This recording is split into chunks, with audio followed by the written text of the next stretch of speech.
जयप्रकाश।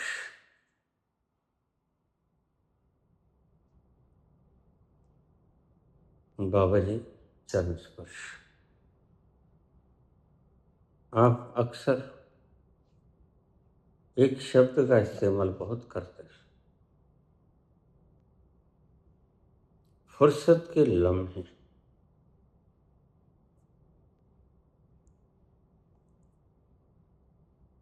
फुर्सत के लम्हे क्या है प्रक्रिया जिन लम्हों में हम उस रस को पीने लग जाते हैं।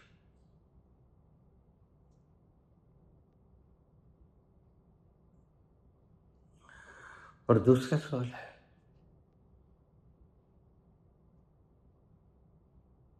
आज सारा भारत नशे की गिरफ्त में क्यों है?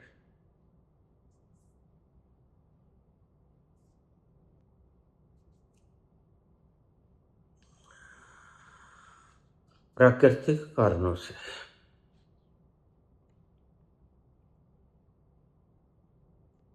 चौंकना मत।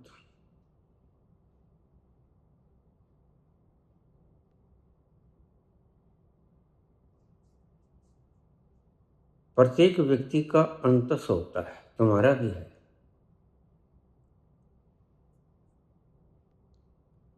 और वह उस व्यक्ति को अपने भीतर खींचने का प्रयास करता है हर पल हर।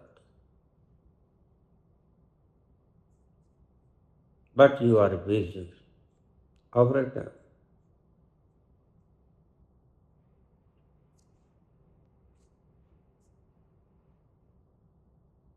तुम कभी कारोबार कर रहे हो,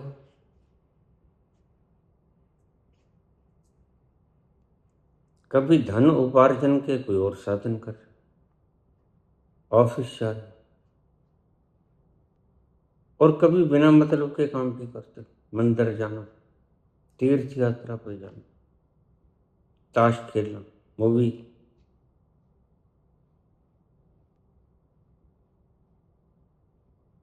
तुम्हें कुछ पता ही नहीं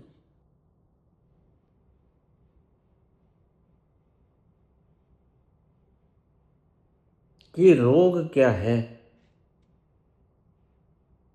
what's the basic dish is. आखिर कारण क्या है? क्यों हम जोड़ते हैं धन? क्यों बड़ी कुर्सी चाहते हैं? क्यों मान सम्मान चाहते हैं? जबकि सभी जानते हैं ये टिकाऊ नहीं।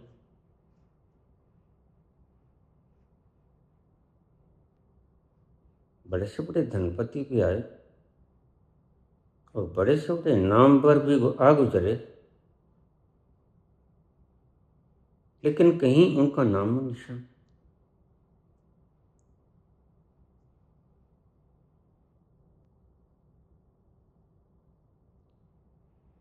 तुम्हारे भीतर भीतर का अंतस हर क्षण तुम्हें खींचता है अपने भीतर। क्यों? क्योंकि वहां परम रस है।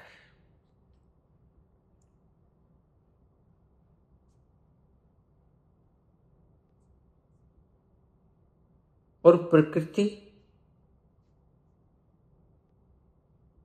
तुम्हें सुंदरतम चीज देना चाहती है। तुम उलझे हो कंकड़ पत्थर इकट्ठे करने, हीरे मोती इकट्ठे करने, और तुम सबने मान्यताएं बना ली। समाज की पूरी भीड़ इसे मान्यता देती है।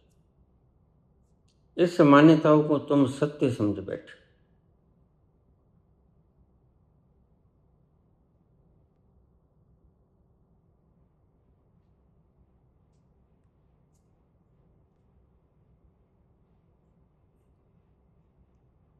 प्रकृति बड़ी अद्भुत है और प्रकृति तुम्हें अपने अंतस में हर क्षण खींचती है।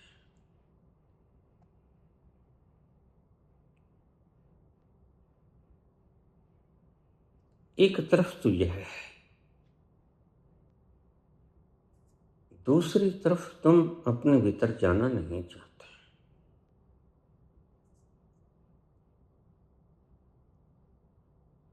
भीतर न जाने के लाख बहाने ढूंढ रहते हो।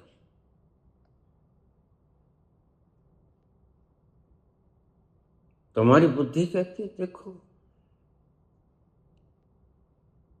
डीएम बन जाओ, एमडी बन जाओ, बैंक मैनेजर बन जाओ, एमएलए बन जाओ,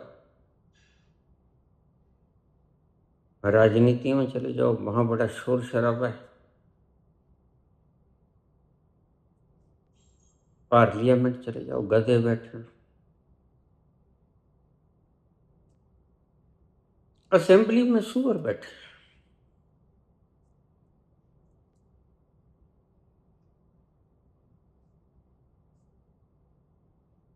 राज्यसभा में सुअर बैठे, जिनको कुछ भी नहीं आता, जो बूढ़े हो जाते हैं, नकारा हो जाते हैं, उन्हें राज्यसभा में भेज देते हैं। लो अब ये किसी काम का नहीं रहा, न इससे बोला जाता, न इससे सोचा जाता। 90 साल का बूढ़ा, तो हम कहते हैं बस पागल खाने तो क्या भेजेंगे। एक और नामवर पागल खाना है, नामवर पागल खाना, उसे राज्यसभा कहते हैं, तो वहां भेज देते हैं।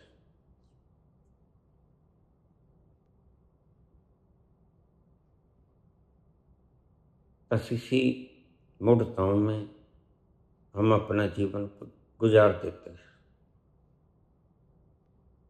But what is the basic cause behind it? हमारे अंतस का खींचना। हमारा अंतस क्यों खींच रहा था? प्रकृति तुम्हारा शुभ सोचती है।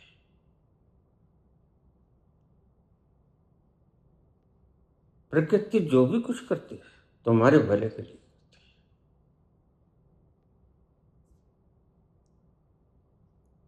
प्रकृति तुम्हें अपने भीतर खींचती है।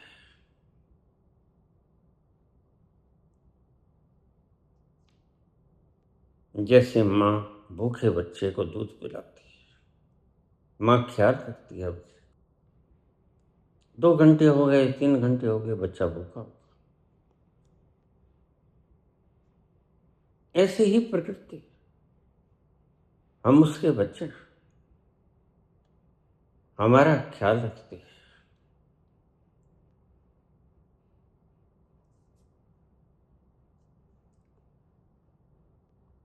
तुम 24 घंटे काम करना चाहते हो,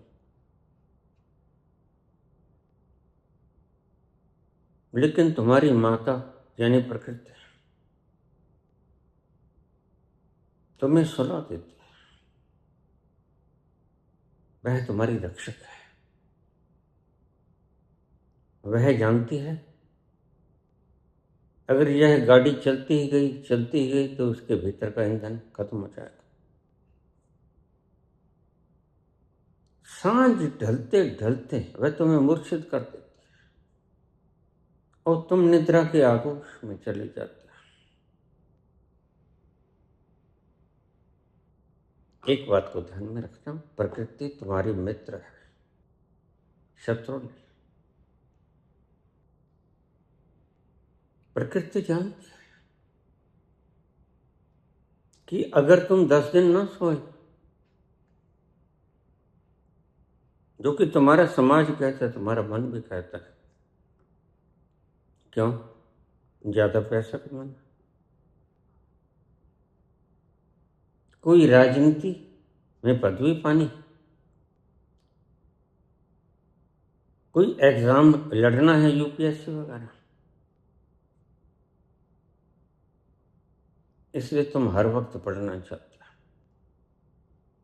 प्रकृति तुम्हें सलाह देती है। प्रकृति अपना काम बखूबी करती है। वह तुम्हारी जिद के सामने नतमस्तक नहीं।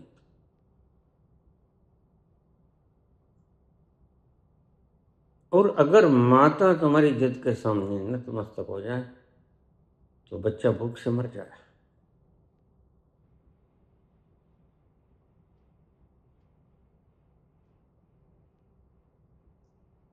प्रकृति मां की तरह तुम्हें पालती है। तुम्हारा मल मूत्र साफ करती है, तुम्हें नहलाती, नए वस्त्र पहनाती। यह उसका दायित्व है।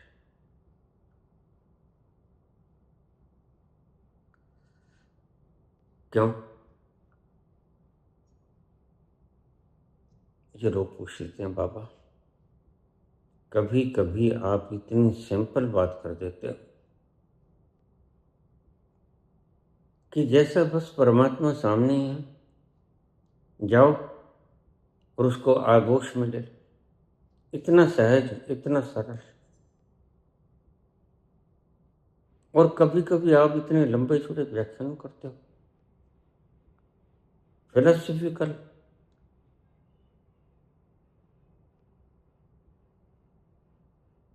वे प्रभावित तो करते हैं, लेकिन ऐसा करते क्यों हो आप? क्योंकि वह सरल से सरल, वह करीब से करीब है, और वह कठिन से कठिनतर है। यहां तक कि कठिनतम है, वह दूर से दूर है।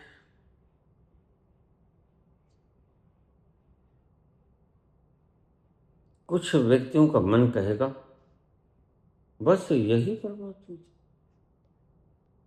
जब जरा गर्दन झुकाई देख, उसका अहंकार मानने को तैयार है। अहंकार के कारण सारे उपाय बने, मनुष्य मानने को ही तैयार है कि तुम परमात्मा अभी पा सकते हो। इसलिए ये सर लोग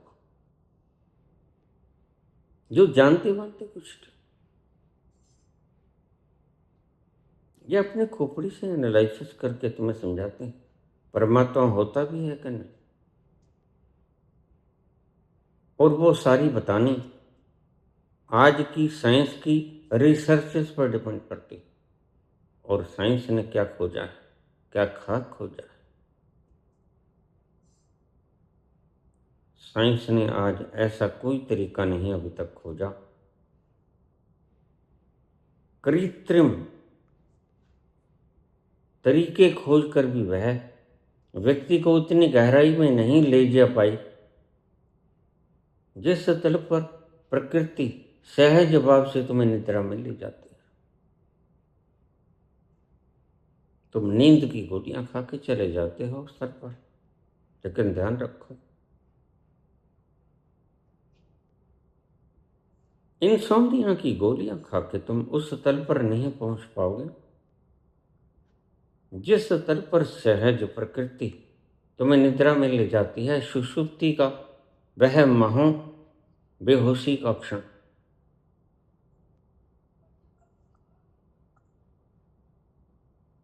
तुम्हारी ये सारी साल्ट जोल्पिडेम वगैरह, एंटी डिप्रेसेंट वगैरह सब फेल हो जाती है।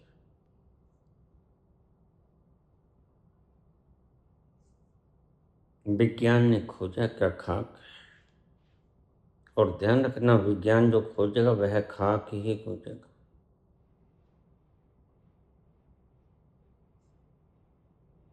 विज्ञान तुम्हारे शरीर के आराम के लिए वस्तुएं बना सकता है। आरामदायक पलंग, आरामदायक एसी, हीटर, कमरे,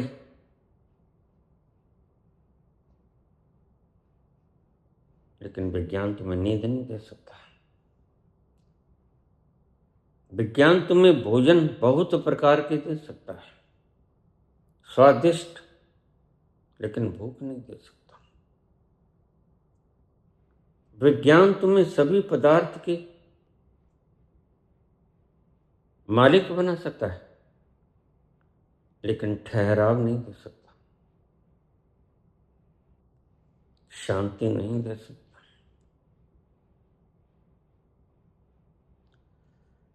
मैं क्यों कहता हूं कि खाली लम्हों को पैदा कर।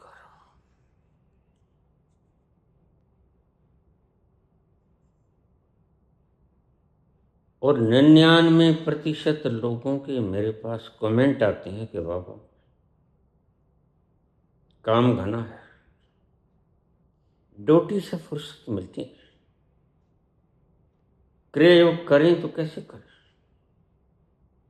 न कुछ करने में जाएं तो कैसे जाएं।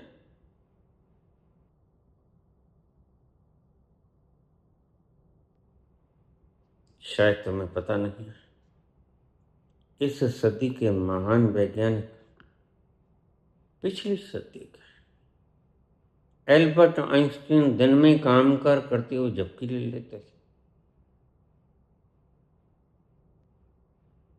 काम कर भी करते रहते, फार्मूलेशन भी गुणा भाग देते रहते और झपकी भी ले लेते। तो झपकी से बचने के लिए उन्होंने हाथ में एक चम्मच रखी हुई थी, नीचे एक थाली रखी हुई थी कि जैसे ही झपकी ज्यादा आ जाए निश्चित रूप से हाथ की पकड़ छूट जाएगी।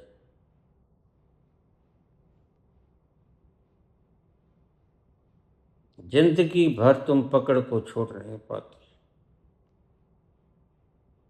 मौत तुम्हारी पकड़ को छुड़वा लेती है, क्योंकि मौत जानती है तुम इतने जिद्दी हो कि तुम खुद से नहीं छोड़ पाओगे।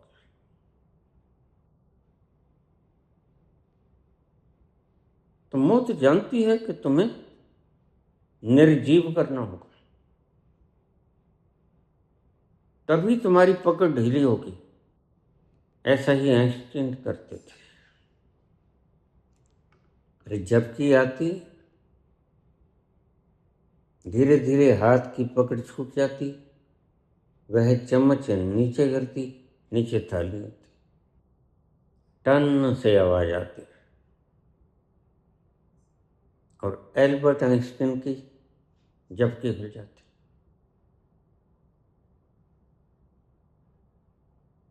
एल्बर्ट आइंस्टीन 10 घंटे रात को सोते हैं, 10 घंटे के अलावा दिन में भी 5-7 झपकियां ले लेते। क्यों? इतने महान वैज्ञानिक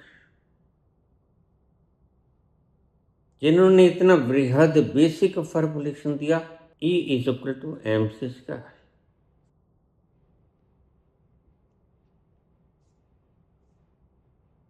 एनर्जी बराबर है मास और वेलोसिटी का डबल। क्या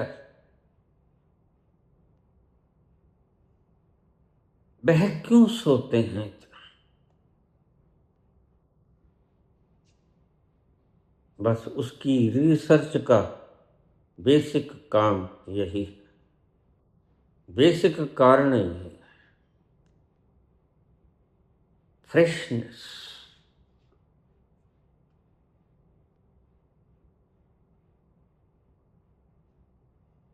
आइंस्टीन जानते हैं कि तुम्हारे पास जितने खाली लम्हे होंगे, और दिन में तो तुम खाली बैठ नहीं सकते, क्योंकि ध्यान करने की कला तुम्हें आती है। ये रोज लोग पूछ लेते हैं, बाबू अपने ही भीतर कैसे उतरे? बड़ा अजीबोगरीब सवाल है। अपने ही भीतर कैसे उतरे?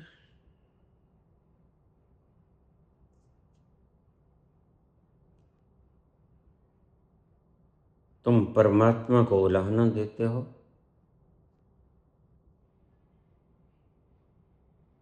तुम परमात्मा को कहते हो कि हम तो दरिद्र हैं, कंगाल हैं।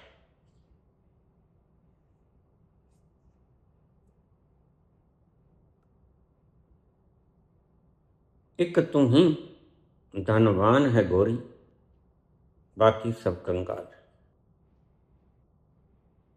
बस एक तू ही धनवान।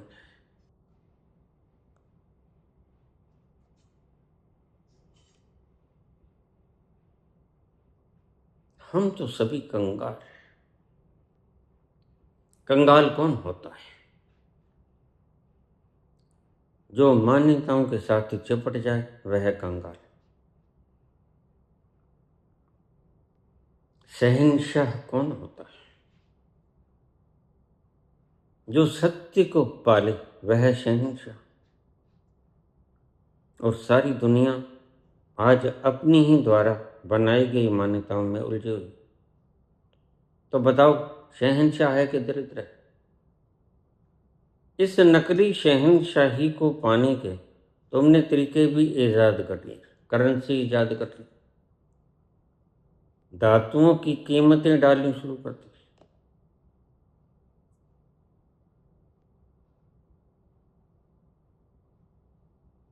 यह नकली मूल्य डाला है तुमने, असली मूल्य नहीं होता।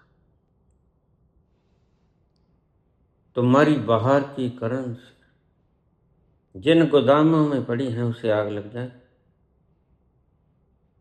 तो घंटे आध घंटे में जलकर सब खाक हो जाए। जिसे तुम जिंदगी का धन समझते थे, घंटे दो घंटे में तुम निर्धन हो जाओगे, क्योंकि तुमने जो मान्यता प्राप्त की थी कि यह करेंसी के नोट ही धन है, और यह मान्यता गलत थी। प्रकृति तुमसे ये छुड़ाना चाहती है, और जब तुम बाजिद होते हो नहीं छोड़ते, तुम कहते नहीं। तो प्रकृति के पास एक ही असूल है, या तो तुम्हें निद्रा दे दे या तुम्हें चिर निद्रा दे दे। बस यही उपाय है। जिंदगी में तुम्हें निद्रा देती है, सुलाती है कि तुम भूल जाओ, कुछ क्षण के लिए भूल जाओ, बेहोश हो जाओ, क्योंकि तुम बाहोश ना हो सके इसलिए बेहोश हो जाओ। चलो मैं तुम्हारी इमदाद कर देती। तू ही धनवान है गोरी, बाकी सब कंगाल।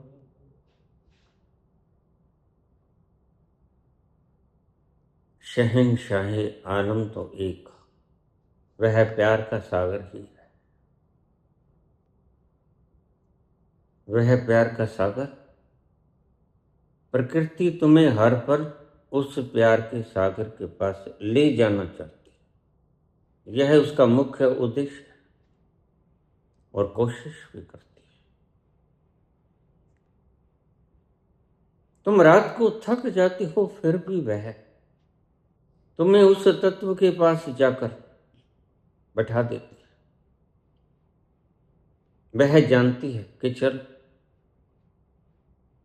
अभी ये होश में नहीं है, अभी इसने नशा किया हुआ है, लेकिन फिर भी ठंडक के पास बैठेगा तो इसके शरीर को आराम तो मिलेगा, तड़पन तो नहीं होगी, उसमें नींद में ले जाती है। और जब तुम बिल्कुल ही नहीं मानते तो प्रकृति तुम्हें चिर निद्रा दे देती है, मृत्यु। यही सारे जीवन का खेला है।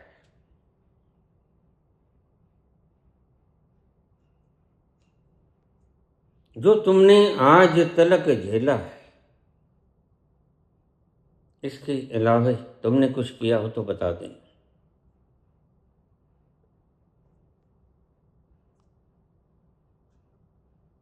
तुमने पढ़ाई कमाई, सूचनाएं कमाई, कंपटीशन कमाए, डिग्रीज कमाई, गद्दियां कमाई, कुर्सियां मिल गईं, तुमने कुर्सियों को छोड़ दिया, दूसरी यात्रा पे निकल पड़े। लेकिन गुरु के अभाव में तुम्हारी बुद्धि ये समझती है कि मैंने किसी का एहसान मोल नहीं लेना। अपने भीतर तो मैं स्वयं ही पहुंचाऊं, और अपने भीतर पहुंचने के लिए प्रकृति भी तुम्हारी इमदाद करती है। फिर जब तुम भीतर उतरने लगते हो तो वहां मुश्किलात खड़ी होती है। क्या है वो मुश्किलात? वही जो तुमने आज के जन्म तक जोड़ा, दबाया, इकट्ठा किया, वह तुम्हारी गले की फांस बन जाती है। तुमने इस शरीर को अपना समझा, और यह शरीर एक दिन मरेगा, नश्वर है। यह मॉर्टल है, इमॉर्टल नहीं है। तो तुम थोड़ी सी बात में डरोगे, कंपोगे, दबा लोगे, कहीं पता न चल जाए।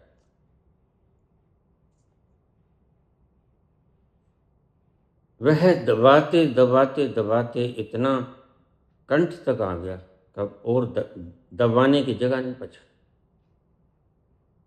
कोई स्पेस बाकी नहीं।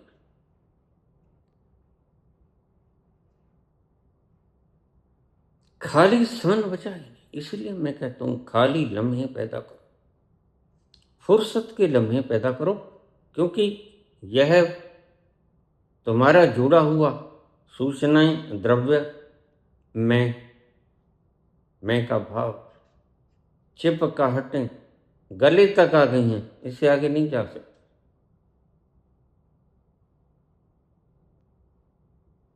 यहां तुम्हें खाली होना पड़ेगा।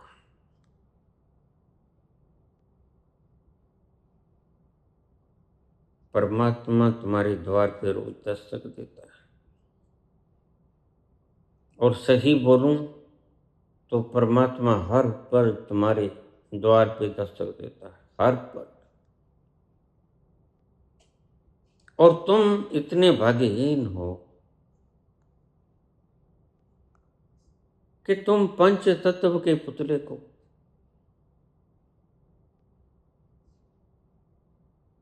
जो आज है कल टूट जाएगा, उसने श्रृंगार कर लिया है, उसने टग्गी ठोरी मारकर नाम कमा लिया है। तुम उसके दर्शन करने के लिए प्रकृति प्रदत्त नींद की आहुति दे दी कि भगवान के दर्शन करेंगे, 1:30 रात को आएगा केली कुंज में। तुम देखना मैं भी मरूंगा, तुम देखना तुम्हारी ये कथित भगवान भी मरेंगे, राम भी मरे, कृष्ण भी मरे। ये भगवान है ही नहीं, ये भगवान के यंत्र हैं।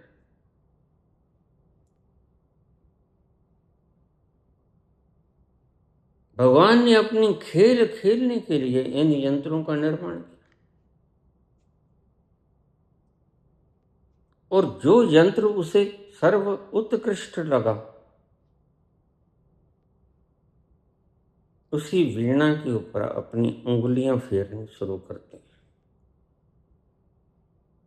मोहब्बत के लिए कुछ खास दिल मखसूस होते हैं। ये वो नगमा है जो हर सांस पे गाया नहीं जाता।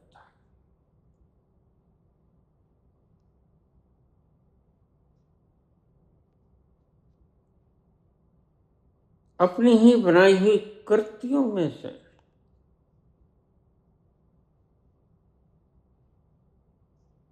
जो सर्वश्रेष्ठ कृति उसे लगती है। चित्रकार भी 1000 चित्र बनाता है, और अपनी ही बनाए हुए चित्रों में से एक चित्र को खोजता है कि यह सबसे सुंदर चित्र है मेरा, और अपना ही बनाया है उसका। ऐसे ही परमात्मा अपने सर्व उत्कृष्ट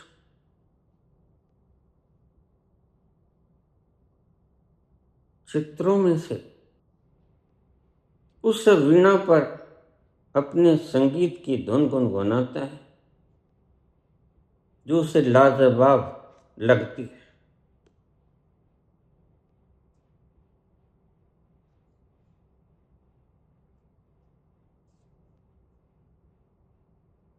उसको खेल खिलाती है।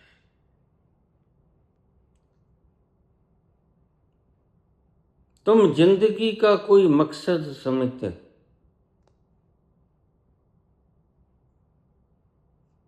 जिंदगी का कोई मकसद नहीं। जिंदगी का एक ही मकसद है, परमात्मा तुम्हें जैसे खिलाए वैसे खेलो। परमात्मा ने जितनी कहानियां बनाई, किसी एक की कहानी दूसरे से मिलती नहीं। परमात्मा ने जितनी शक्लें बनाई, किसी एक की शक्ल दूसरे से मिलती नहीं। और जो एक बार हो गुजरा वह शक्ल दोबारा से नहीं बनाता। देखिए उसकी कारीगरी। उसने अंगूठों के ऊपर जो चिन्ह लगा दिए, अद्वितीय चिन्ह, और ऐसे चिन्ह धरा पर कभी नहीं आएंगे। कितना विराट कारीगर। और तुम उसको किताबों में खंगाल रहे।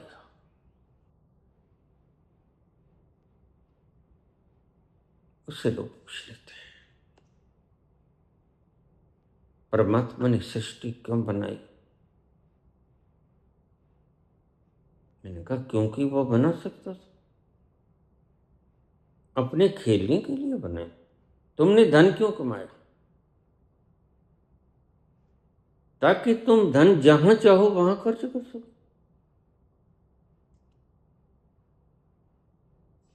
आराम देने वाली चीजें खरीद सको, पदार्थ खरीद सको, भूख मिटाने के लिए। लोग तुम्हारे पांव पूजे, ऐसे उपराले कर सको, और चाहो तो दान भी कर सको, चाहो तो व्यापार भी कर सको। तुम धन क्यों कमाते? क्योंकि तुम कमा सकते हो। फिर उसका प्रयोग तुम कैसे करोगे यह तुम ही जानते हो। ऐसे ही परमात्मा सृष्टि को बना सकता है तो उसने बना दी।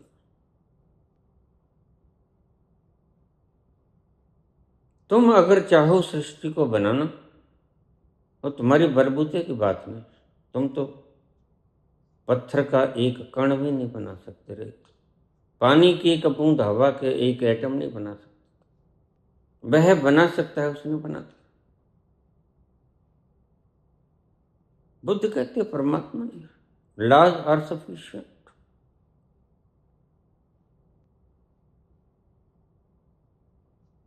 कहीं भी ठहरो। अब इस बात को गौर से समझो। कहीं भी ठहर जाओ, बस ठहर जाओ। ठहराने का एक सूत्र है। जहां भी कहीं तुम ठहर सकते हो ठहर जाओ। जो लोग पूछ लेते हैं क्या हमें साईं बाबा के मंदिर में जाना चाहिए? मैंने कहा हाँ, अगर तुम्हारा सिर वहां जाकर झुकता है तो जाना चाहिए। अगर तुम्हारा सिर वहां जाकर नहीं झुकता तो व्यर्थ है जाना। और प्रत्येक का सिर अलग अलग स्थानों पे झुकता है। तुलसी का सिर भगवान कृष्ण के मंदिर में नहीं झुक सका, राधा का सिर वहां झुकता है। राधा तो कृष्ण की गोदी में बैठ जाती है।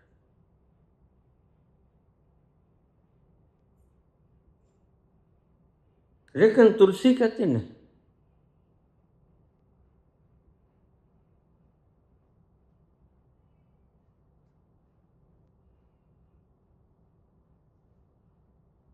कहा कहूं छवि आपकी भले बने हो नाथ,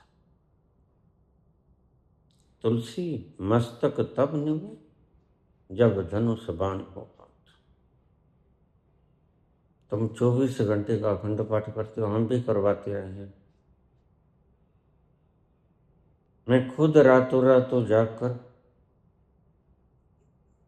पन्ने पट दिया करता था।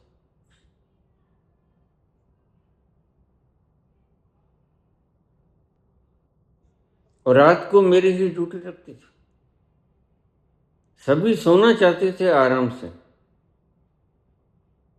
और मैं भी सोना चाहता था।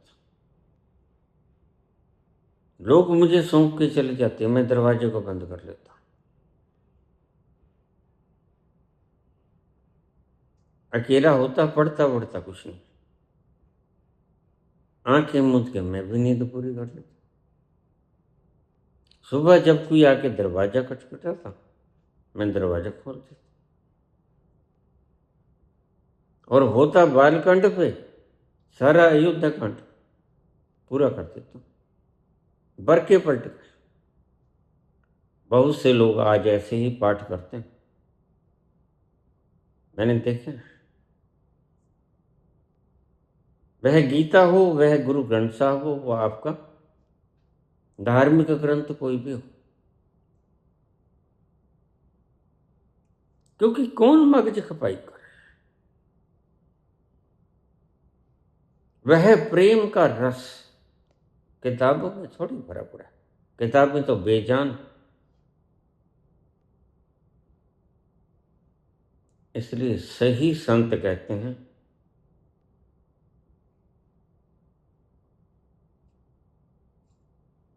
उससे नेह लगा लो जो प्यार का सागर है।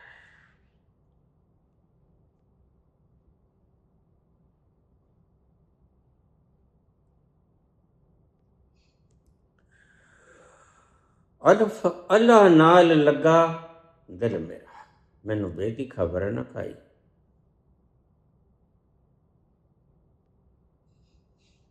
भी कहंदियां मैनू समझ ना आवे,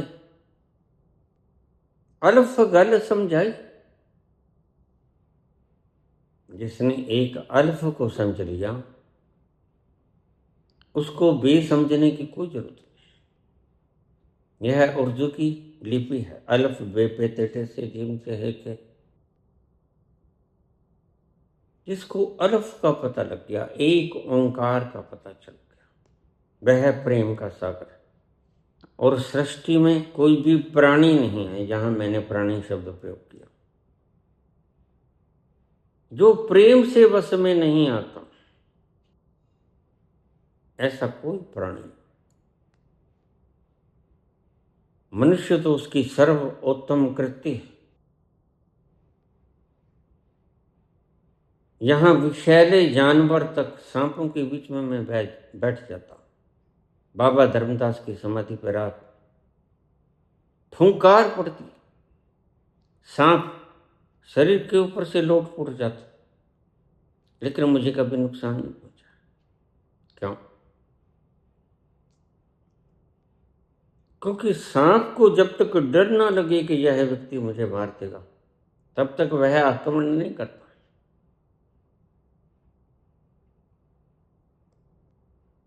राजनीतिज्ञों की मेरी इस बात को जरूर सुनना चाहिए। धरती पे ऐसा कोई प्राणी नहीं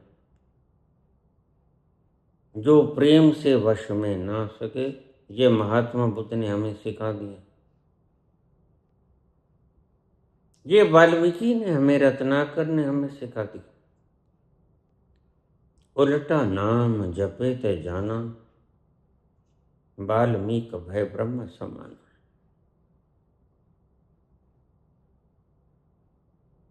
अंगुलीमाल नामक हत्यारा बुद्ध की प्रेममयी तरंगों से प्रभावित होकर हाथ से कापा छूट जाता है और पता ही नहीं चलता कब उसका सिर बुद्ध के चरणों में करके रोने लगा। मुद्दतों का कैथारसिस बह गया, दिल के अरमां आंसुओं में बह गए और बुद्ध के चरण डूब गए। बुद्ध बोले, अंगुलीमाल उठो। तुम्हारे आंसुओं ने मेरे पांव धो दिए, तुम्हारे सारे गुनाह आंसुओं में बह निकले। यह प्रायश्चित के आंसू। अंगुलीमाल, तुम ब्राह्मण हुए, तुम विराट हुए, तुम अब तक संकीर्ण थे, अब तक तुम तुच्छ थे, अब तक तुम लिमिटेड थे, अब तुम लिमिटलेस हुए।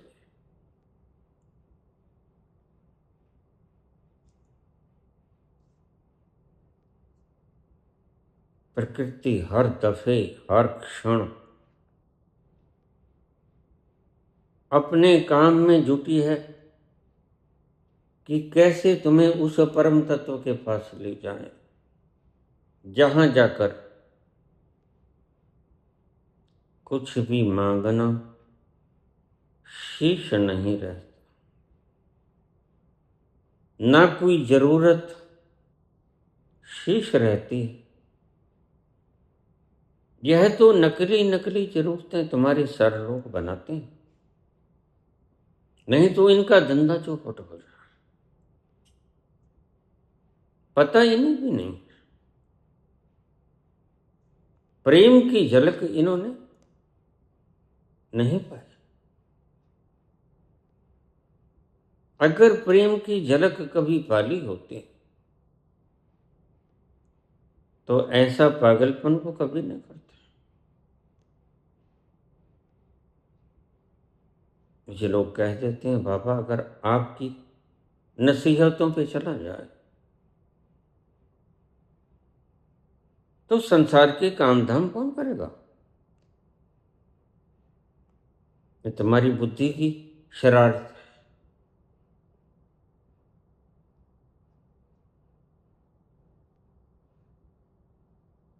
कबीर गाते हैं, नानक भी गाते हैं। क्या उनका काम धाम छूट जाता है? नानक गाते हैं और खेती भी करते हैं, हल भी जोतते हैं, फसल भी बीजते हैं, फसल काटते हैं। झीनी झीनी सी चदरिया बुनते हैं कबीर और गुन बनाते हैं। क्या कामकाज छूट गया उनका?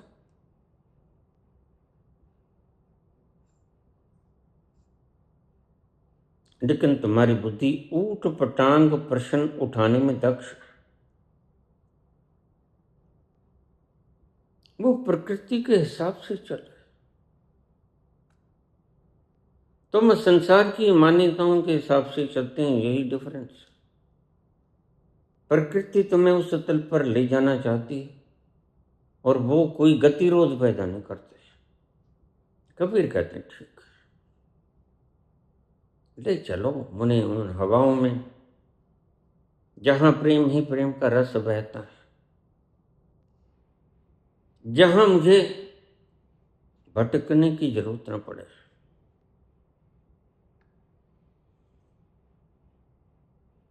हंस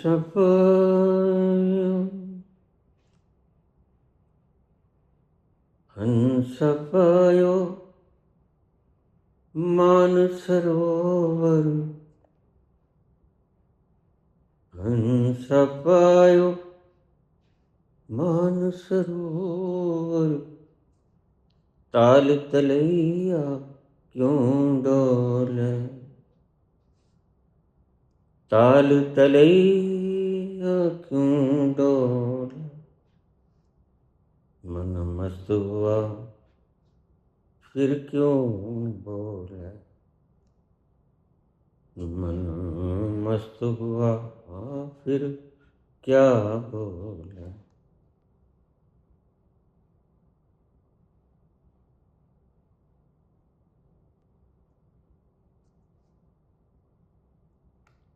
नाक छू लेना, नाक छू देना, नाक छू लेना, नाक छू देना, कबीरा मगन कबीर में, कबीरा मगन कबीरी में, मन लागो मेरा राम, मन लागो मेरा राम, फकीरी में, मन लागो मेरो राम, लागो मेरो राम।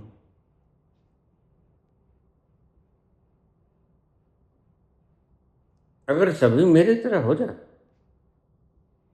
तो क्या बात है। संसार स्वर्ग के उन आलमों को छू ले जो गपोड़ बनाए हैं तुम्हारे कलाकारों ने, पंडितों ने, व्यापारियों ने, लोभियों ने, दुष्टों ने, हत्यारों ने, लालचियों ने। सदा से ही व्यक्ति की यह आकांक्षा रही है कि संसार का सारा द्रव्य वह तो बना नहीं सकता, इसलिए जिसने बनाया वो सबको हत्या लो, द्रव्य भी हत्या लो। यह इनके सुंदर बाग बगीचे, सुंदर भूमियां, सुंदर लोग मेरे गुलाम हो जाए और मैं सब पे राज करूं, हुक्म करूं, यही वृत्ति तुम्हें दुख देती है। हुक्म करने की वृत्ति तुम्हें दुख देती है। इसलिए तुम पाओगे हुक्म करने वाला मालिक, हुक्म करने वाला राजनीतिज्ञ कभी सुखी नहीं होगा, रात को नींद नहीं आएगी, रातों ही रातों में नींद गुजर जाती है। सखिया आज हमें नींद नहीं आएगी, सुना है तेरी महफिल में रत जगा है, सुना है तेरी महफिल में रत जगा है। आंखों ही आंखों में रात कट जाएगी, सुना है तेरी महफिल में रत जगा है, सुना है तेरी महफिल में रत जगा है।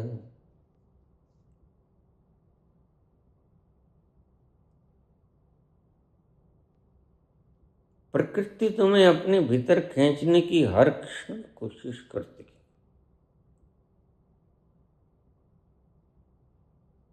तो इसमें रुकावट कौन?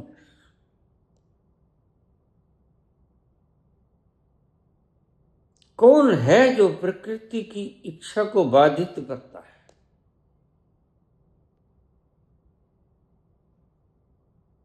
तुम भी चाहते हो कि मैं उस प्रेम के सागर में डूब जाऊं, और डूबूं ऐसा कि सदा के लिए डूब जाऊं, इतना डूब जाऊं सोए हुए थे चैन से ओढ़े हुए कफन, यहां भी सताने आ गए, किसने पता बता दिया कि मुझको कोई जगाने ना आए। अलेक्जेंडर पोप ने कहा, let me live unseen unknown and unlamented, let me die steal from the world and not a stone, tell where I lie।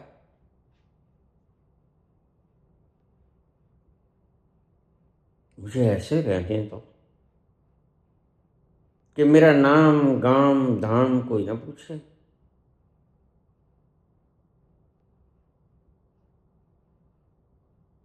और मुझे ऐसे मरने दो कि मेरे मरने पर कोई अफसोस न करे। Unlimited let me die। मैं ऐसे चुरा लिया जाऊं संसार से जैसे बुद्ध चुरा लिए गए। बुद्ध को हमने नाम दिया तथ आगत, जैसे आए वैसे ही चले गए, कोई छाप ना छोड़ी। हवाओं के झोंके की तरह आए और तुम्हें मालूम भी ना पड़ा। यह झोंका तो बड़ा प्यारा था। इस झोंके में तो हजारों गुलशनों की खुशबू थी। यह कहां से आया था? हमने बुद्ध को नाम दिया तथागत, जैसे आए तथ आगत वैसे ही चले गए।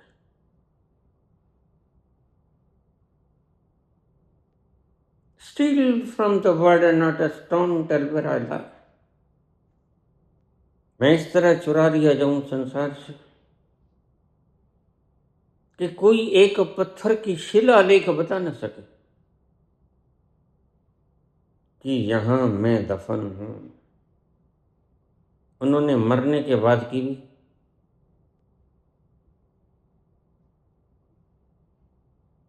प्रतिबंध लगा दिए, इस पे नाम ना लिखना मेरा। इस कब्रगाह में अलेक्जेंडर पोप दफन है। ऐसे भी लोग होते हैं।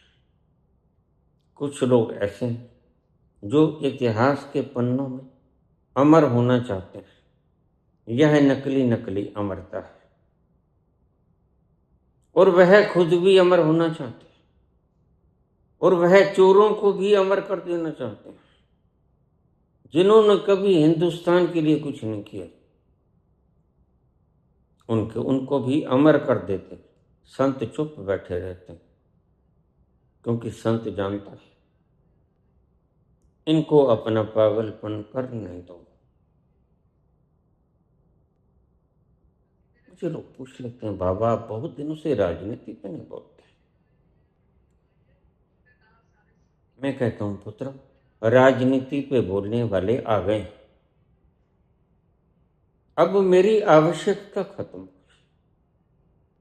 अगर कभी फिर मैं जिंदा रहा और मेरी आवश्यकता पड़ी तो मैं अवश्य आऊंगा।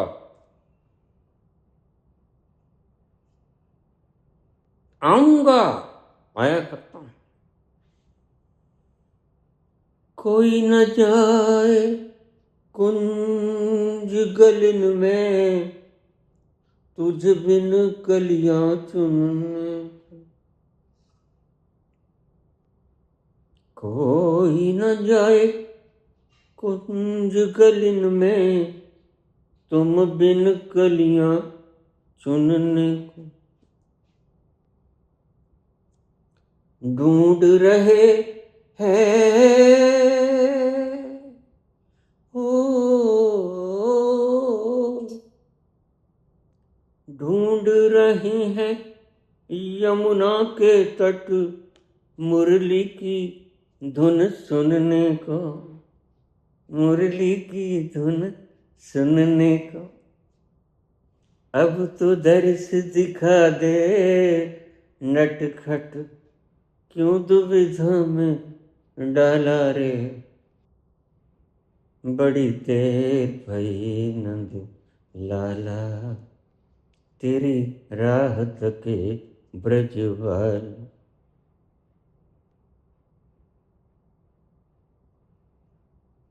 प्रेम का वह सागर तुम्हें खींच रहा है और प्रकृति तुम्हें उस सागर की तरफ खींचने में सहयोग करती, लेकिन तुम हो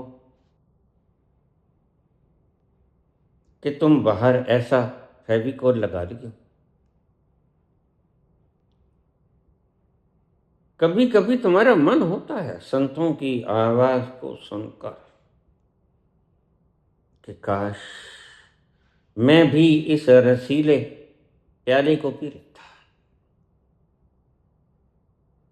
लेकिन कोई अड़चन तुम्हें रोकती है।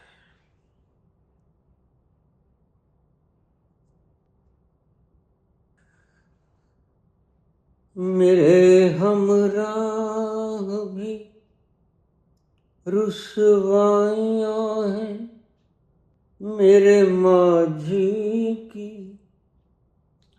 तुम्हारे साथ भी गुजरी हुई रातों के साए।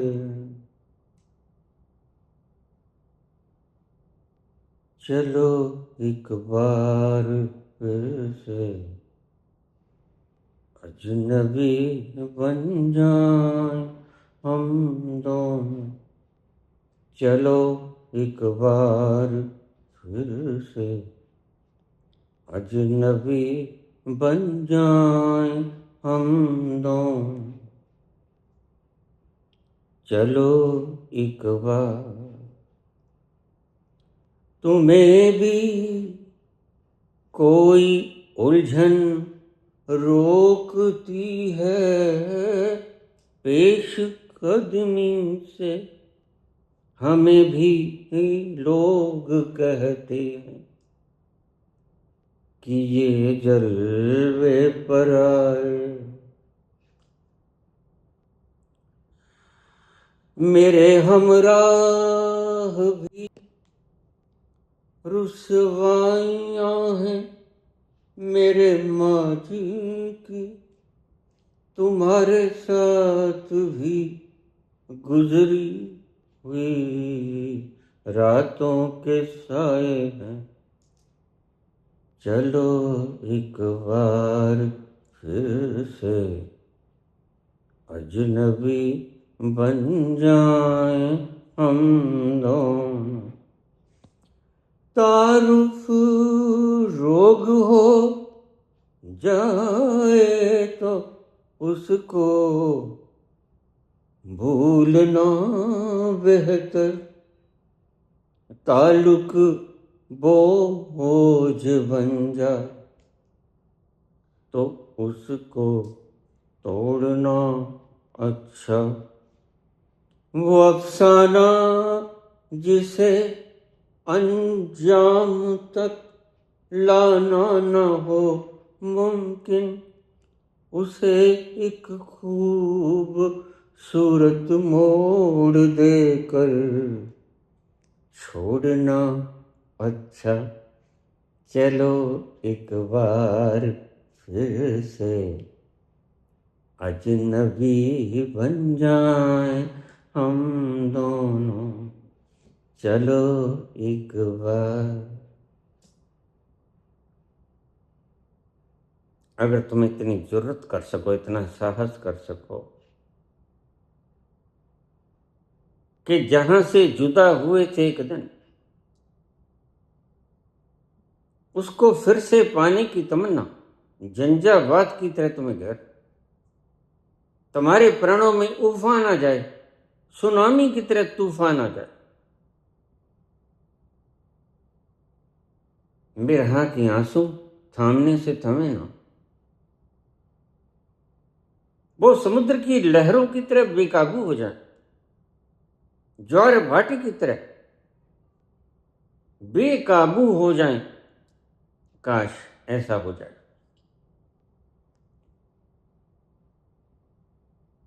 तुम एक बार फिर वही हो जाओ जिसे भूल गए।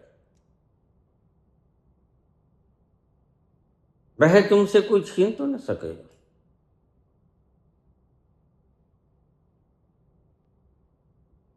लेकिन जब तुमसे वो छीन कोई ना सकेगा और जब तुम उसके पास जाओगे और पाओगे कि इतने दुखों को सहते हुए भी मेरा अपना अस्तित्व के ऊपर जरा भी कोई आंच नहीं आई, वह न गला, न टूटा, न भीगा, न सूखा, न उड़ा, न कटा, न फटा, सभी वैसे का वैसा है। और तुम जन्मों जन्मों से दुखों को सहते आ रहे हो, और तुम्हें ये मूर्ख लोग, सर लोग जीने का ढंग बताते हैं।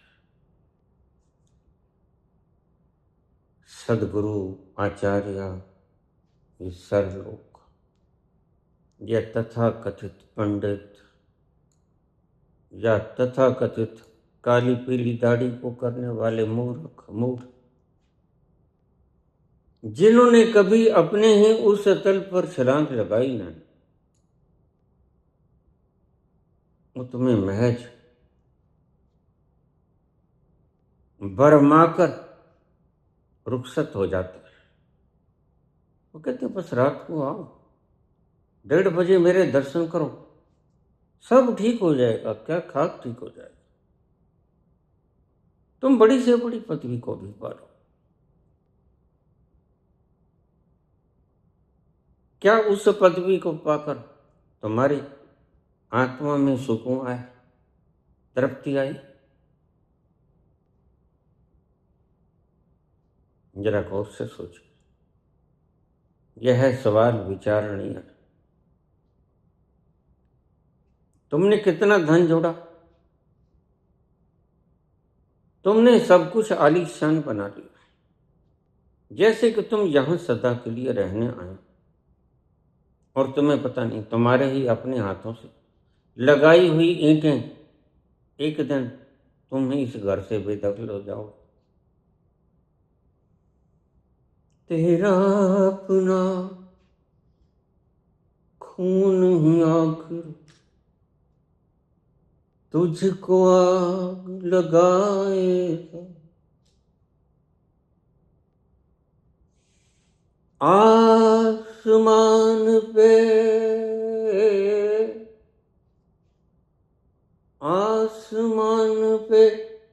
उड़ने वाले माटी में मिल जाएगा। कसम वादे प्यार वफा सब बातें हैं, बातों का क्या,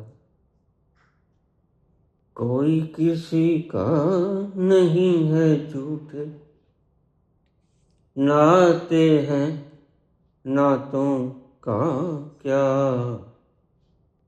कसम वादे प्यार वफा सब बातें हैं, बातों का क्या। काश जब तुम्हें इस घर से निकाल दिया जाए और तुम खुद अपने पांव पर इस घर को छोड़ने में भी असमर्थ हो जाओ, तुम जीते जी ही यहां से निकल जाओ, कहीं दूर हिमालय की कंदराओं में नहीं, कहीं दूर वनों की झाड़ियों में नहीं, वरन कहीं दूर अपनी ही इस बाधा बुद्धि को छोड़कर तुम अपने अंतस में उतर जाओ। यहीं बैठे बैठे तुम पहुंच सकते हो, क्योंकि वह जर्रे जर्रे में है, और जो जर्रे जर्रे में है वो तुम्हारे बाहर भी है, तो तुम्हारे भीतर भी है। तुम तड़प रहे हो बिरह की आग में, चीजों के अभाव में, कर्जों में, फर्जों में, और तुम्हारा अंतस तुम्हें खींच रहा है।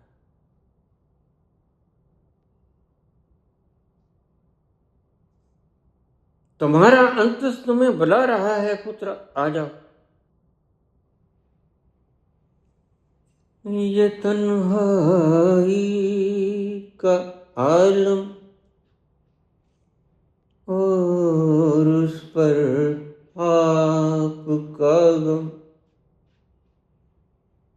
ये तन्हाई का आलम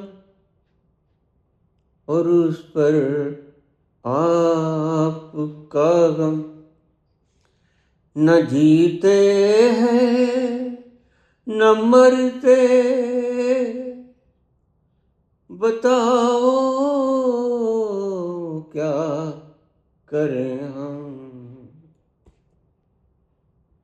अकेले हैं, चले आओ जहाँ हो, कहाँ आवाज दे तुमको, कहाँ हो,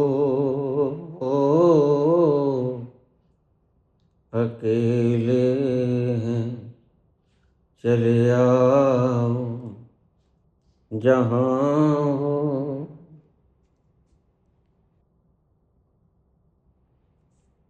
काश वह भीतर बैठा हुआ प्रेम का सागर,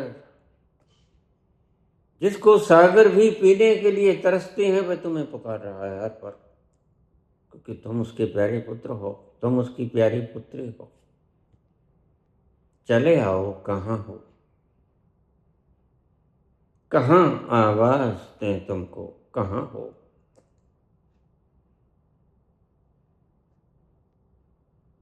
और तुम्हें सुनाई नहीं पड़ता।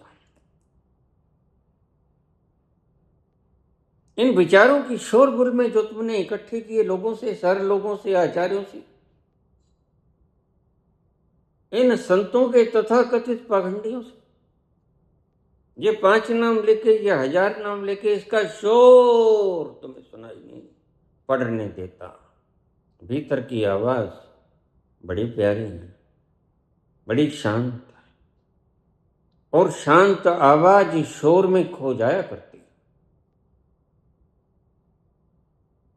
इसलिए मैं तुमसे कहता हूं, शोर मत करो, जाप मत करो। जाप एक शोर है। मौन से शुरू करो। चुप है चुप न हो गई, जलाए रहा लिबतार। और ओटों को सी लेने से भी तुम चुप नहीं हो। असली शोर तो मन का है। मन शोर करेगा, इतना भयंकर शोर करेगा, और इस शोर से नीचे उतर जाओ। शोर को रोकने की चेष्टा मत करो, शोर को होने दो। शोर को उपेक्षा भाव से छोड़कर, निग्लेक्ट कर दो। तुम नीचे उतरो, तुम अपना काम करो, शोर को अपना काम करने दो।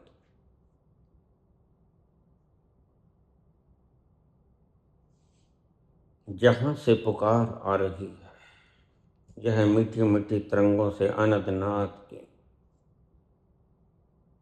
वहां ही उस परम प्यारे का निवास है,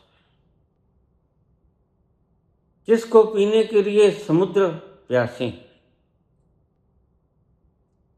पहली बात तो इन पाखंडियों को छोड़ना होगा, because they are in illusion. यह खुद ही भ्रम में है। इन्होंने उस प्यार के तल को छुआ नहीं। मैं बड़ी बेबाकी से बोलता हूं, अन्यथा इनके चेहरों पर इतना लोभ न तो।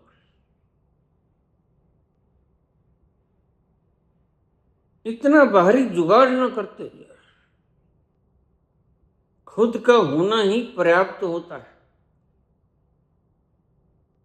और तुम्हें मैं यही कहूंगा, खाली लम्हों में मौन से शुरू करो, जाप से शुरू करके तुम उलझ जाओगे। वह गली बंद है, आगे जाकर कहीं नहीं आती, दीवार से टक्कर मारोगे, कुछ नहीं मिलेगा। मौन से शुरू करो, शोर से शुरू नहीं। जाप एक शोर है। जाप हो के पाठ हो के भगवान का नाम। तुम कहोगे हम तो भगवान का नाम लेते हैं, यही तो उपद्रव है, बड़े से बड़ा अपराध। बड़े से बड़ा अपराध है परमात्मा का नाम लेना, क्योंकि उसका कोई नाम होता है। इस अपराध को करते हो इसलिए दुखी, परमात्मा तुम्हें इस अपराध के करने का दंड देता है, दुख के रूप में। तुम फिर भी नहीं समझते, तुम और जोर जोर से चिल्लाने लगते हो, राधे राधे, और डूब जाते हो यमुना में। लेकिन फिर भी राधे राधे की पुकार तुम छोड़ते नहीं। मूर्ख लोग समझेंगे भी क्या, जिनको अनुभव नहीं। उस रसीले रहस्य की रस भरे आनंद के झूमर, जिनके भीतर बजे नहीं घुंघरू नाचे नहीं, जिनके भीतर वीणा की संगीत बजे नहीं, वो क्या जाने। इतना सा शोर तो काफी है, और तुम तो ऊंचे ऊंचे चिल्ला रहे हो मस्जिदों के ऊपर चढ़कर, जा जा चढ़ मुल्ला बांध दे, क्या बहरा हुआ खुदा, बहरा हो गया है। लाउड स्पीकर लगा लेते हैं, आलू राम फालू राम कद्दू राम पता नहीं कितने का, और धन बटोरते हैं। यह पाप का धन है, यह तुमने लोगों को गुमराह करके इकट्ठा किया, क्योंकि जब तुम्हें पता ही नहीं तुम किसके बारे में बोल रहे हो। तुम्हें लोग कहते हैं, तुम्हारे संत कहते हैं सुमरन करो, याद करो। तुम कभी नहीं पूछते, जिस चीज को हमने देखा नहीं उसका स्मरण कैसे करेंगे। अब तुमने कद्दू को कभी देखा नहीं, कद्दू को जिसने नहीं देखा वो कद्दू को याद कैसे करेगा। बच्चों को कह दो कद्दू, बच्चा कहेगा कद्दू क्या होता है, कद्दू दिखलाओ उसका आकार प्रकार। बच्चा चित्रों की भाषाओं का समझता है, तुम्हारी वोकैबुलरी को, तुम्हारी लिपियों को बच्चा नहीं समझता। बच्चा बड़ा इनोसेंट है। बच्चा तुम्हारे दरवासों में नहीं आता, बच्चा कहते दिखाओ कद्दू कहाँ है। वह समझदार है, तुम पागल हो। शोर ने तुम्हें पागल बना दिया।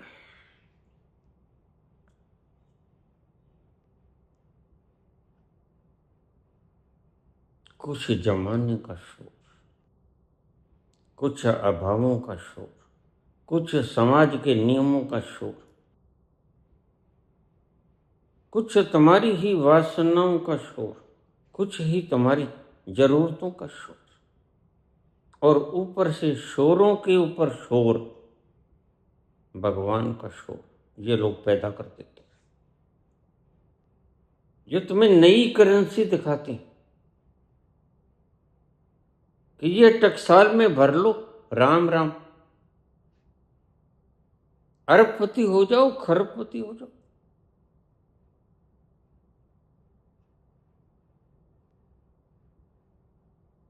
ये राम राम का खजाना, ये लूट है, लूट। मैं कहता हूं कोई लूट वाट नहीं, ये लुटेरे हैं जो प्रसार करते हैं, ये अपराधी। परमात्मा की सभा में इन्हें दंड मिलेगा, लोगों को गुमराह करने का, क्योंकि सभी उसके बच्चे हैं। और वह बिल्कुल नहीं चाहता कि मेरा एक बच्चा दूसरे बच्चे को गुमराह करे, बिना पता होने के बावजूद भी गुमराह। इसलिए वो तुमसे चैन छीन लेता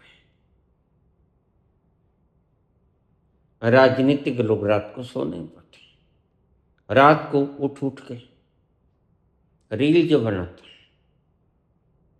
तुम कहोगे इससे सुखी कौन, तुम इसके भीतर जाके देखा नहीं। इनका बस चले तो अभी भाग जाएं, लेकिन भागने कौन देगा, मुसीबत ही है।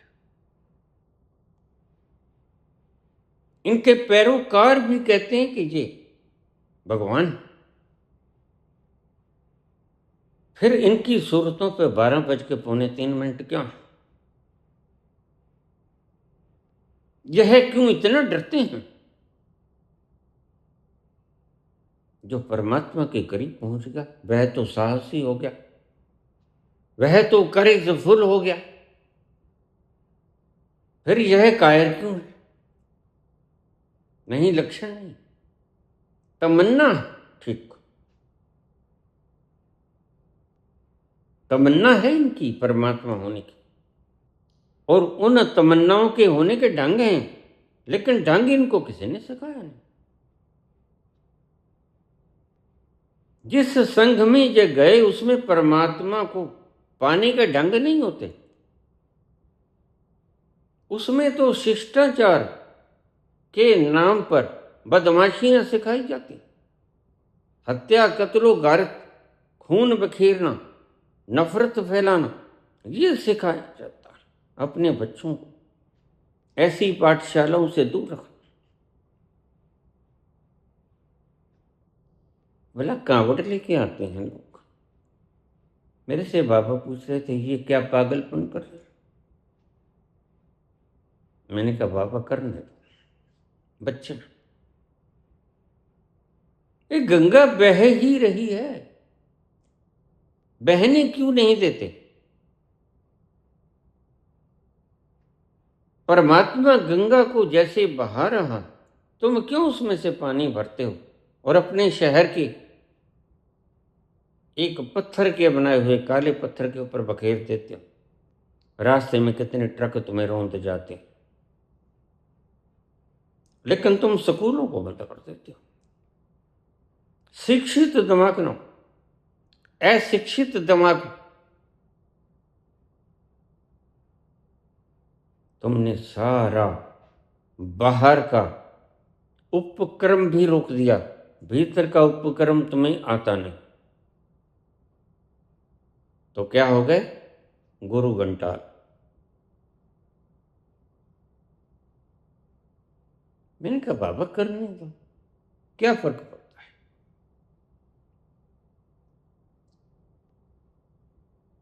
यहां गंगा का पानी, वहां जाकर तुम पाथर के ऊपर गिराओगे, क्यों इतनी मुशक्कत करनी? गंगा को बहने दो।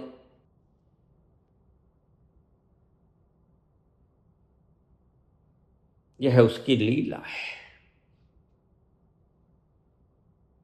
लेकिन लीला है समझने के लिए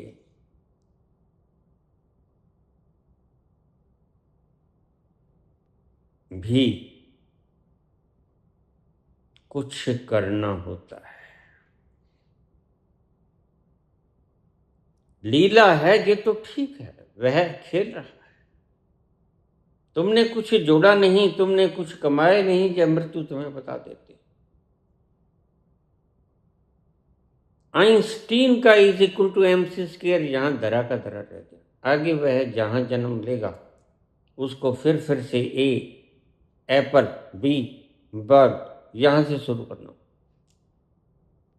तो कमाया धमाया बेकार हो गया, तुम्हारे धनपतियों के धन बेकार हो गए, तुम्हारी गद्दियां बेकार हो गई, मान सम्मान, तुम्हारे चेहरे मोहरे सब दफन हो गए, तुमने क्या कमाया? फिर भी तुम उम्मीद रखे हो मेरे मरने के बाद 21 तोपों की सलामी होगी जब तुम सुन नहीं सको।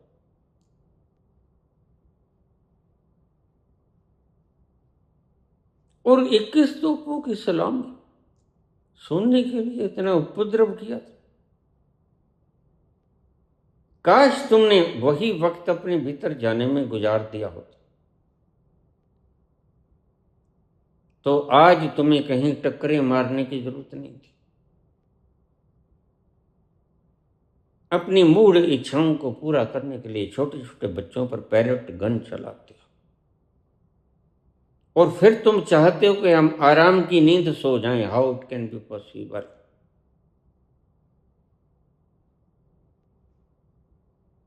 क्योंकि इस सृष्टि का प्रत्येक कण आपस में गुथा हुआ है। अगर तुम किसी को दुख दोगे तो दुख ही लौटेगा। मैं भी पूछता हूं, अगर तुमने बच्चों से ऐसा ही दुर्व्यवहार शुरू रखा, पाखंड पाखंड सिखाया, तो तुम्हारा देश न डेवलप हो सकेगा, न आध्यात्मिक, न संपन्न हो सकेगा, न ही स्पर्श। या तो संपन्न हो जाओ, और यह जो तुम काम धाम कर रहे हो यह संपन्न होने के नहीं, यह रास्ता भी बंद गली को जाता है, और ईश्वर का तुम्हें कोई पता नहीं, क्योंकि तुमने ऐसे लोगों को अधिमान देना शुरू कर दिया जिन्होंने अपने भीतर एक बार भी गोता लगाया। तीरथ नावा जे तिस पावे, बिन पानी की नाई करी। वह तीर्थ कहाँ है? तुम रेलवे मार्ग बताना शुरू कर दोगे, लेकिन नहीं, वो तीर्थ नहीं, वो तुम्हारा बनाया हुआ तीर्थ। ये जो मंदिर तुमने बनाए वो असली मंदिर नहीं है, परमात्मा का घर तो तुम्हारा हृदय है। इसलिए बुल्ले शाह ने कहा कि तोड़ दो मंदिरों को, तोड़ दो मस्जिदों को, टा दे मंदिर, टा दे मस्जिद, टा दे जो कुछ टेंदा, पर किसी का दिल न टाई, इस दिल विच दिल भर रहता। दिल में बसी है तस्वीर यार, तुम ढूंढते हो सो तीर्थों पे, काबा में, मक्का में, मदीना में, यरूशलेम में, कहीं नहीं। अब और वो सब जगह है। ईशावास्यमिदं सर्वं यत् किंच जगत्याम जगत इज प्रेजेंट एवरीवेयर। वेदना तेरे लेख किसी के समझ न आते हैं, वेदना तेरे लेख किसी के समझ न आते हैं। जन जन के प्रिय राम लखन सिय, बन को जाते हैं, विधना तेरे लेख किसी के समझ न आते हैं। बुद्धि से समझने की चेष्टा मत करना, विधना तेरे लेख किसी की समझ न आते हैं, कोशिश मत करना, क्योंकि बुद्धि तो गागर की तरह है, सागर समाएगा कैसे? वह तो सागरों का सागर है, तो कैसे पता चलेगा इस लीला का? लीला तुम्हारे भीतर उस तल पर विद्यमान है जिस तल पर तुम स्वयं स्थित हो, जिसे स्थिति प्रज्ञ कहते हैं कृष्ण। उसने यह लीला अपने खेलने के लिए बनाई, तुम्हारे लिए नहीं बनाई।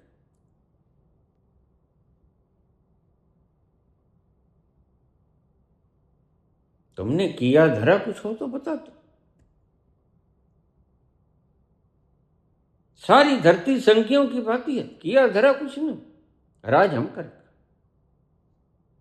वही तुम्हारा काम है। एक मिट्टी का कण ना बनाया, ना बना सकते हो, ना बना सको, लेकिन तुम कहते हो मेरा है। क्यों तेरा? एलन मस्क का क्यों है? क्यों बिल गेट्स का? नहीं, कुछ जोरावर लोगों ने इकट्ठे होके षड्यंत्रकारी रचना की। यह धन सभी का है, ईश्वर की दात, जैसे सूरज बराबर रोशनी देता है। वो बात अलग कि किसी को रोशनी नहीं चाहिए, वो अंधेरे कमरे में बैठ जाए, लेकिन सूरज कमी नहीं छोड़ता। सूरज पार्शलिटी नहीं करता। तो परमात्मा ने सारी सृष्टि अपने खेल के लिए सजाई, वह बना सकता था। तुम रुकते हो सृष्टि के ऊपर, तुम एक सत्ता को स्वयंभू मानते हो, स्वयं से पैदा हो गई। तो उनका क्या होगा जिन्होंने इसके ऊपर की एक सुपर सत्ता देख ली? क्या होगा कबीर का? क्या होगा नानक का? क्या होगा मीरा का? क्या होगा संतों का? क्या होगा मेरा जो विराट हो गया? हम तो स्टैंप लगाते हैं। मैंने अपनी आंखों से देखा, मैंने अपने अनुभव से चखा, मीठा था, बड़ा प्यारा था, रस था, आनंद था, रसो वैसा था, वह रस रूप है, तुम भी पी लो। वह तुम्हारा ही अस्तित्व, तुम्हारा ही अस्तित्व, तुम्हारा होना है। तुम अस्तित्व हो, तुमने टुकड़े टुकड़े स्वयं कर लिए, तुम्हारी गलती है। तो है तो लीला उसकी, जिसने अपना समझा उसने मार खाया, है तो उसका। लेकिन यह खोपड़ी के याद करने की बातें नहीं। It's not a syllabus, it's not a subject, यह अनुभव है। अनुभव में उतरो और देखो, वहां जाकर पता चलेगा, वहां जाकर पता चलेगा। और वहां जाकर कहते हैं दाव से, ईश्वर जो कुछ करता है अच्छा करता है, जो कुछ करता है ईश्वर करता है और भले के लिए करता है। बड़ा क्या बुरा है? अरबों खरबों लोग हो गए, उनके शरीरों की माटी बन गई। यह माटी कहीं ऊपर से नहीं गिरती, वही माटी है जो कभी सिकंदर के शरीर पे थी, जो कभी तुम्हारे पिछले जन्म के शरीर पे थी, और वही तो है जिसके ऊपर तुम चल रहे हो। तुम्हें पता है कि जिस धरती पे तुम चल रहे हो, वह धरती तुम्हारी सिकंदरों की शरीर की मिट्टी हो, आज मिट्टी हो गई, सब फना हो जाता, एक दिन सब फना हो जाता है। कहीं ये मिट्टी तो नहीं सिकंदर के शरीर की, जिसके ऊपर वो इतना गर्व करता था? न कर इतना तकव्वर, जहां एक रोज फानी है, तेरे से आला हो गुजरे न कुछ बाकी निशानी। भूल जा इन बातों को, इतिहास में नाम दर्ज कर जाऊंगा, रिकॉर्ड बना जाऊंगा। ऐसी आंधी आएगी, ऐसा तूफान आएगा, ऐसी सुनामी आएगी, खंडहर बन जाएगी, सब मोहनजोदड़ो हड़प्पा की तरह। कहाँ ढूंढोगे वहां तुम लिपियां भी पढ़ने में असमर्थ हो जाओ। आज लिपियां तुम्हें समझाती हैं मोहनजोदड़ो में जो शिलालेखों पे लिखी हुई। किसी दिन यह संस्कृत है, हिंदी या अंग्रेजी, यह भाषा लुप्त हो जाएगी, नया ही भाषा तलाशेंगे। भाषा कोई एक तो है नहीं। किस इतिहास में नाम दर्ज करोगे तुम? इतिहास को खिलौनों का खिलौना है, लेकिन तुमने जानना है यह सारा विश्व, सारा विराट, सारा अस्तित्व, और आखिर में तुम यही जानोगे। और संत का अर्थ ही यह है कि जिसने ये जान लिया कि सब वह है। तुम बोलते तो है ही is present everywhere, he is omnipresent. अर्थ क्या है? सब कुछ वही है, ओमनीपोटेंट, ओमनीशिएंट। तुम बोलते तो हो लेकिन इसके गहरे अर्थ नहीं जानते। अगर सब शक्ति उसकी, सब पदार्थ उसका, सब समझ उसकी, सब वह जानता है, तो फिर तुम कौन हो? तुम कुछ भी नहीं, तुम हो ही।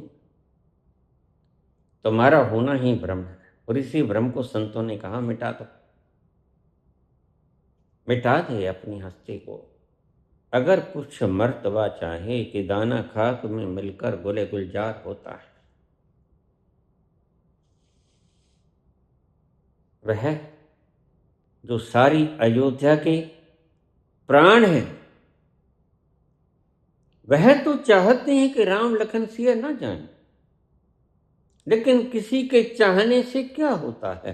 होता है वही जो मंजूर खुदा होता है। उसने अपने खेलने के लिए सृष्टि बनाई, तुमने मैं का ठप्पा क्यों लगाया?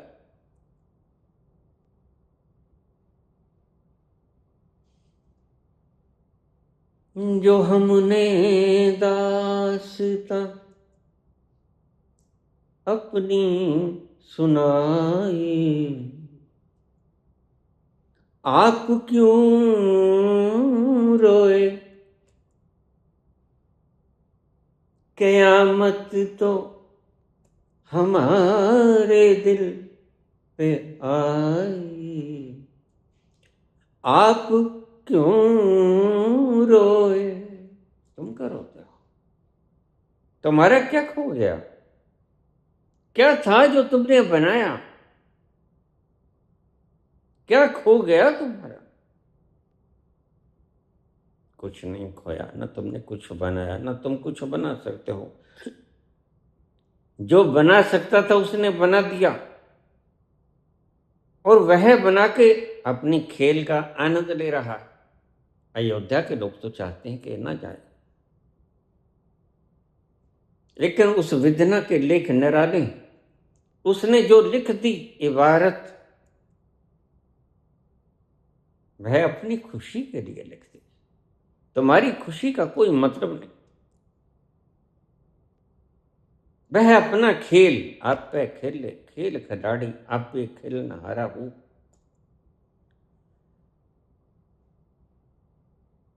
उसने सृष्टि की सर्जना की अपने खेल खेलने के लिए, और वह बना सकता था तो उसने बना दी। तुम बना सकते हो, तुम बना लो, कौन रोकता है तुम्हें? अयोध्या तो चाहती है इतने प्यारे लोग ना जाएं, हमसे दूर हो जाएंगे, वो भी 14 साल के। दिनों दिनों तक खाना नहीं बनाया अयोध्या में, घरों में। इतना भीतर से प्राण दुखी थे उनके, उनके जैसे प्राण खींच लिया हो किसी ने। तुलसीदास ने लिखा है, दो तरह के व्यक्ति होते हैं। एक इस तरह के व्यक्ति होते हैं, बिछुरत एक प्राण हर ले। जो व्यक्ति जब बिछड़ता है तो प्राण लेके चला जाता है। बिछुरत एक प्राण हर ले हैं, मिलत एक दुख धारण देहे। कुछ ऐसे होते हैं जिसको हम देखते ही कह देते हैं ये कहाँ से मत्थे लग गया। सुबह सुबह से टेलीविजन वाले इसी का मुखौरा चला रहे हैं, ये कहाँ से सुबह सुबह। मिलत एक दुख धारण देही। तो राम सबके प्रिय, लक्ष्मण सबके प्रिय, सीता सभी की प्रिय। तुम्हारे रोकने से रुकेगा नहीं। चिल्ला चिल्ला कर मर गया दशरथ, कहां रुका? उसकी स्क्रिप्ट जो लिख दी उसने, वो लिख दी, वह फल माएगा, उसका आनंद लेगा। मुझे लोग कह देते हैं उसका आनंद हो जाता है, हमारा वाण हो जाता है। हाँ, क्योंकि तुम ये समझते हो कि हमारे जहां कुछ है, इसलिए तुम्हारा वाण हो जाता है। जिस दिन तुमने असलियत को समझ लिया कि हमारे जहां कुछ नहीं है, हम भी नहीं, उस दिन ना तुम्हारा वाण होगा, बस उसका खेल ही होगा।